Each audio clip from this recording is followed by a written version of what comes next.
one of those topics that you're supposed to spend years at the highest tempo with your sensei to prepare for, but I don't got time for that, you don't got time for that, so let's just pretend I did. When you say the words male gaze, it can start somewhat of a situation. On one side, you have people saying, oh no, here we go again, another special snowflake triggered shelter type, trying to tell us all that we're wrong for having sexualities and that we're all pigs from the start. And in response, you have another saying, excuse me, but can you let them speak and stop being like your ancestors, attempting to discredit any critique and overall projecting an old agenda of totalitarian gender expectations? And I'm here to put it into it all by saying you're both right.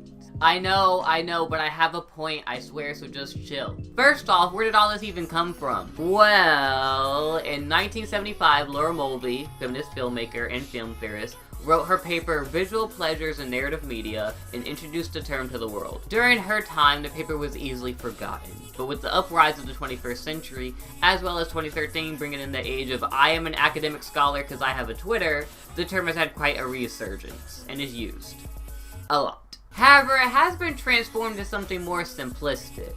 And by simplistic, I mean the assumption that it is about perversion.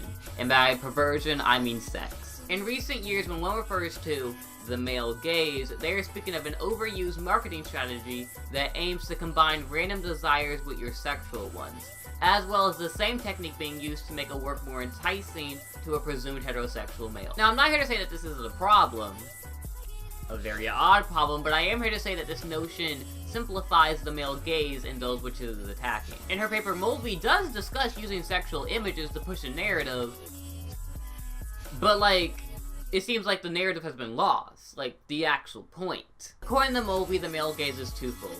Firstly, that the female is lesser and will remain lesser due to her lack of masculinity, and secondly, that the female should attach herself to a man due to her lacking. Quote, the function of a woman is forming the patriarchal unconscious is twofold.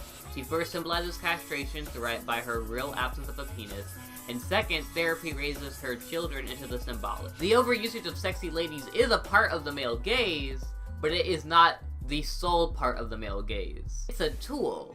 And to anyone that would suggest that it is a popular tool, I would say that you have merit, but to act as if it is sexual in nature, I feel like makes Mulvey's work more narrow, and paints a picture that your presumed audience members, straight males, are overly interested in the satisfaction of their sexual fantasies while indulging in film. And you know what? Sometimes that is the case, but I don't feel like it's as often the case as we say it is often the case. Which is why I said both sides are correct. Because none of this is to suggest that it doesn't exist, but rather it is wider than we preach.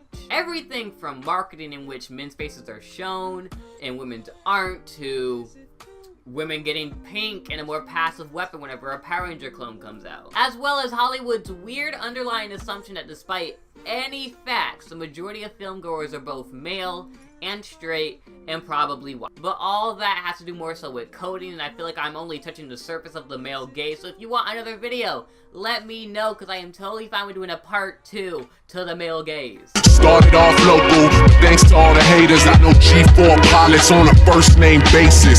In your city, faded off the brown. Nino, she insists she got more class. We know, swimming in the money, come and find me.